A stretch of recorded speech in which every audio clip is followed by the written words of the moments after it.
What's good, YouTube? Zamcro here, aka Scoot, back with the ICBA D League, Season 2, Week number 5, and we're taking on the Nevada Nidokings. And of course, as always, we are, like I said, Zamcro, coach of the Blackmont Raikougars, rocking the team with, actually I always go over my opponent's team first. So my opponent has Tapu Lele, Infernape, Gudra, Thunderous Therian, Empoleon, Decidueye, Alolan Muck, Acelgor, Krooked, Ambipom, and Rhydon. So, powerful squad. He's got Lele, Nape, Thundy T, lots of offense there with solid, defensive backbone. Gudra, Empoleon, Decidueye, Alolan Muck, Rhydon.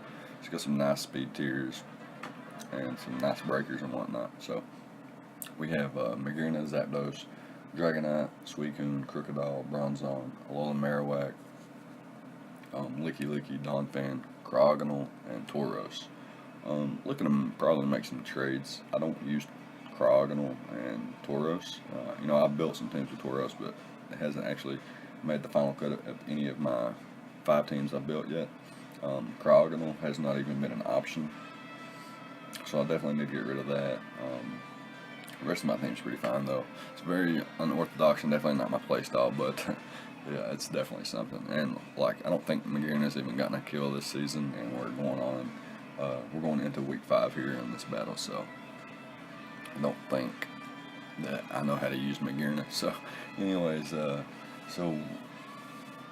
his Z captain I think was Infernape, Tapu Lele, and Thunderous Therian, if I'm not mistaken. And ours are Magearna, Dragonite, and Crocodile, as always. So we got Magearna here with a Shift Gear Calm Mindset with Charge Beam and Dazzling Gleam. So the reason we have Charge Beam is because his only resist to Dazzling Gleam is actually going to be Empoleon, which can't do much back. It can roar me out and prevent that stuff, but in terms of doing damage back, it doesn't do that much damage back. Dazzling Gleam, Charge Beam actually gives me a chance to boost my special attack, so if I can get if Empoleon doesn't have roar, it's basically set up fodder. The rest of his team's not appreciating a Dazzling Gleam. I do think I am a modest nature, but like I said in a previous video, my computer has crashed. Actually, I don't know if I've talked about that in a previous video yet. My computer did crash. I lost all my teams. I lost all my graphics. I lost everything that was on my hardware or my hard drive. So yeah, I had to rebuild all my teams, and I didn't rebuild this one because I already played the match, but I rebuilt it the best I could so that I could give a visual representation of my team. And I had a very complex EV spread, as you can see on screen here. I just needed enough speed to where if he brought a Rock Polish Rhydon or a Acelgor or a Scarf Thunders, that I can actually outpace those with my own shift gear. I got enough special attack investment to where after a Calm Mind and a Charge Beam, Empoleon actually starts taking over half from the following Charge Beams, meaning that it could potentially be 2-hit KO'd by a +2 Charge Beam, even if it's specially defensive, which is nice. The Twinkle Tackle at +1 is enough to knock out every member on his team outside of Empoleon and Alolan Muck and a bulky Rhydon. So that's pretty interesting. Yeah, that's basically it. This thing can sweep late game if I meet the conditions that it needs. Next up, we have a defensive Zapdos. Unfortunately, all I have to remember my entire set is Leftovers and Roost. I'm pretty sure that I was a defensive set that can take a lot of hits from Acelgor, Gudra, Infernape, Decidueye, and whatnot. But yeah, I don't even watching the replay. I didn't get much information from my own Zapdos, so that's gonna be all I have for this. I know it could take hits from Alolan Muck, maybe a couple hits from Ambipom as well, but unless it's got something to hit me with super effectively, like Ice Punch, then it's like a 3-hit KO or something. Anyways, next up we got the Dragonite with the Life Orb, and we're bringing some heat this week on our Dragonite. We got the Agility and 3 attacks with the Life Orb, like I said. Dragon Pulse, Hurricane, Thunderbolt, and Agility. That's really all we need. Got enough speed investment to be able to outpace everything after an Agility. Besides an Agility Thundurus or an Agility Selgor, or if Infernape or Tapu Lele have an Selgor pass Agility to them, then I'm no longer faster than any of those. But those are very situational and very circumstantial situations. So Dragon Pulse, he has no resist besides Lele and Empoleon, which are bopped by Thunderbolt, and you know, if I have to, I will risk Hurricane on Lele. That's the only reason I have it. If it's like a 70% or something, I'm going to click Hurricane instead of clicking Thunderbolt. If it's really low though, then I don't have to risk Hurricane. Dragon Pulse does a lot. Nape can't take a Hurricane. If Empoleon's beat down a little bit, then Thunderbolt's going to be able to take it out as well. So that's the game plan, really, is to use my defensive backbone in Zapdos, Suicune, and Bronzong to maybe, and Krooked as well. It's not really a defensive backbone, but Krooked is there to trap things like Lele. I do have a Choice Scarf Crook I'll go over in a second. It traps Lele, traps Nape. Doesn't really trap Nape. I mean, it does, but am I ever going to click Pursuit against an Infernape? No. But yeah, basically, Choice Scarf Krooked supports my 2 setup mons, and my defensive backbone support my 2 setup mons as well. So that's the game plan.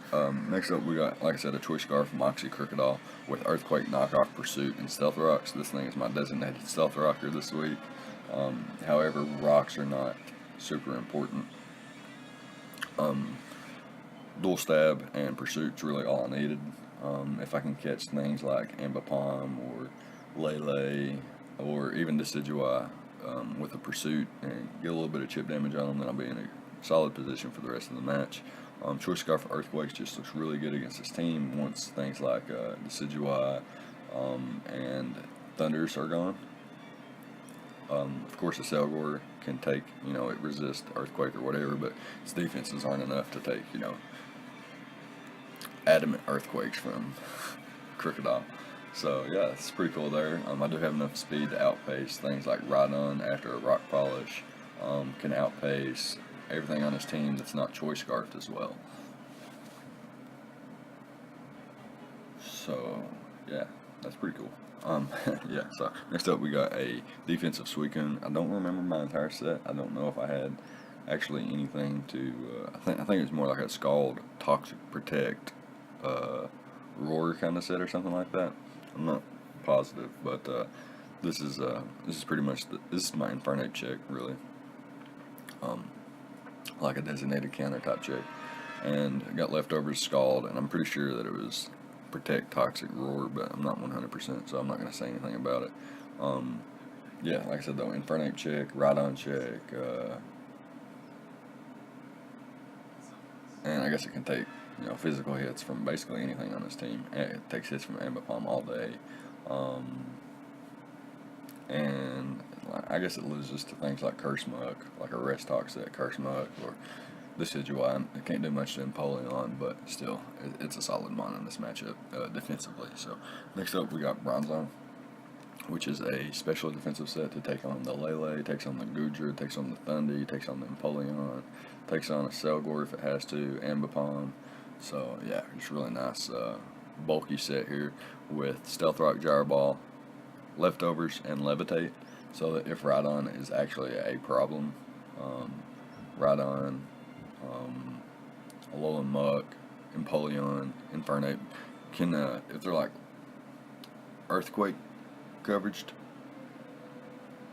then it's not going to do much damage to me anyway. I thought about running Heat Proof just so that I could maybe catch the Infernape off guard or something with like a Zen Headbutt, but wasn't worth it overall. So I got Stealth Rock, Gyro Ball, and actually don't know my last 2 moves. Pretty sure it was like Earthquake and Toxic or something like that, but don't want to mislead anybody, so I'll go with this. This is Very poor team builder, since I did lose my team and had to go, purely based off memory. But yeah, we can hop into the battle now. Okay, so here we are in the replay here, and my opponent chooses to bring the Tapu Lele, the Infernape, the Empoleon, the Alolan Mug, the Ambipom, and the Rhydon. Sorry, I mixed those up and it's in an order that might be annoying to some people. It surely is to me. So he brings the Lele, the Ambipom, Muck, Nape, Rhydon, and Empoleon. And like I said, in the Teambuilder, we're bringing the Magearna, Zapdos, Dragonite, Crocodile, Suicune, and Bronzong. So Lele was a pretty obvious bring, I think, and just spam attacks, really. However, I do have 2 Steel types and a Dark type that can pretty much check that thing and keep it well in check. Like, it's doing no damage to Bronzong, definitely. It's doing nothing. Like, if it locks itself in the Psychic, then Crocodile's basically got free setup, and Magearna's the same thing. So it's more than likely like a taunt set, if I had to guess, like a taunt. Maybe an expert belt set with taunt and 3 attacks or something, like a Psychic, Moonblast, taunt, and maybe even Calm Mind. Maybe knowing that if he beats down my Steel types, then he has a real solid chance if Krooked ain't scarfed. Ambipom, it's pretty much well in check by Bronzong, Suicune, and Zapdos too. Alolan Muck now, it's a little bit more problematic. I didn't bring a designated counter, but things like Zapdos and Suicune can obviously take a hit. Crocodile can revenge kill it, and so on. And I'm pretty sure my Zapdos is a discharge set, so that I could potentially get pairs on some of his more bulkier mons, like Goodra and Alolan Muck, that want to take the Thunderbolts or the discharge. Infernape is a real problem, but I do have Suicune, which is probably one of the best checks to it in the game, in my opinion. If he's like a Calm Mind, Focus Blast set, then it's a problem. But other than that, I don't really see it being too big of a problem. After a close combat, Scald Okos it if it doesn't already, so that's pretty cool. Rhydon's also checked kind of by Suicune, unless it's like a Swords Dance Thunder Punch set, but even then Suicune still takes 1 and revenge kills it. And unless it's a Rock Polish set, then I will always outspeed it and knock it out. So it's not too problematic either. And last but not least, the Empoleon, in which, although I don't have specific answers to it, Zapdos, bops it, Krooked bops it. It doesn't do much back to Suicune or Magearna or Bronzong even, and needs Ice Beam to actually do damage to Dragonite as well. So that's pretty cool. So not sure what he would lead with here. My lead's going to be Suicune. Predicting maybe a Choice Scarf Infernape lead, or like a Rhydon lead with Rocks, or potentially just a fake out lead with Ambipom. So I'm just going to go into Suicune here and have to hard switch out into Zapdos, as my opponent's actually going to click knockoff here. So had I been like a substitute Suicune, he would not have broken my sub, and he would not have gotten rid of an item. Knowing his Rhydon's going to come in to counter my Zapdos, I'm going to double out into Suicune and just throw off a Scald. One of the freest Scalds I've ever had, I think. Hard switch out into Zapdos series, he goes for knockoff. And as you see here, knockoff's not going to be able to do enough after he gets rid of my item. So here he's going for the Fire Punch. Maybe trying to catch Magearna or Bronzong on the switch as he goes for the Poison Jab. And here I'm going to make that switch. He gets the poison on my Zapdos, which is problematic, and I can't really damage this thing right off the bat, so I'm going to go ahead and reveal my Z move, get it some damage off there. I could have potentially hard switched out here the first time and then just clicked Earthquake, but had I not weakened him first, he may have preserved that thing. And I reveal my Moxie boost here, and that I'm Choice Scarfed, but predicting him to go for the Fake Out, I'm going to hard switch into Bronzong. Even though he has the Psychic Terrain, Fake Out's still a nice bring on something like Ambipom. And he's able to knock off my leftovers there, and he's already weakened my Lele answer. So I'm going to click Gyro Ball, knowing that it's most likely going to knock out the Ambipom. He hard switches into his Lele, and then brings in his Ambipom. So his Lele drops. He brings in his Ambipom, clicks Fake Out, and yeah, my opponent just has a brain fart here. As you can see, he definitely had a brain fart there and got critical hit. I don't think either crit mattered, but yeah, it made the game a whole lot easier that that he brought in his Lele on a gyro ball and then brought his Ambipom in, and it also drops the gyro ball. So now he brings in his Infernape, which can do 0 to my Suicune. Actually, I had to switch in my Suicune, I believe. But he can do 0 to it. He sets up a Swords Dance, and close combat does barely over half and guarantees drops because of the special defense drop there.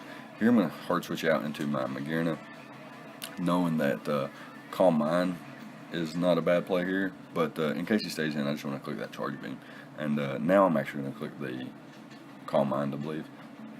So my opponent switches into his Rhydon. Here I click the Dazzling Gleam. I get a crit, and this does not matter because he actually clicks the Rock Polish. He's going for game right now. And this is, could be game. It could be game. So let's see what he goes for here. He goes for the Earthquake, knocks me out here as I go into my Krooked. And now here's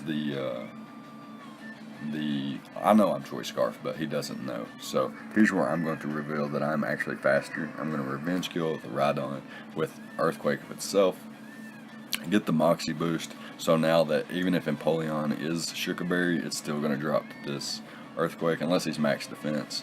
And going to be able to pick up a nice 5-0 victory here in week 5 and give us some momentum going into the following week, excuse me. So yeah, a bit unfortunate how my opponent, threw away his Lele and then forgot that he was about to, he couldn't get the fake out off. I don't think it played too huge of a deal since he was trying to knock out my Bronzong with a Lele. He wouldn't have been able to, and he wouldn't have been able to knock me out with Ambipom either. Fake out into knockoff didn't even knock out at that range. So Bronzong was likely picking up 2 KOs anyway.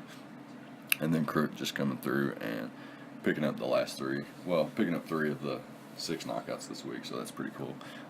Nice and King Krooked there. So let me know what you thought about the battle and stuff. I do think those couple turns where Lele and Ambipom went down back to back were a bit unfortunate, but I don't think it changed the outcome, just how quickly the outcome came, I should say. But yeah, leave a like, comment, subscribe, all the good stuff, and I'll see you guys next time. Thank you guys for watching.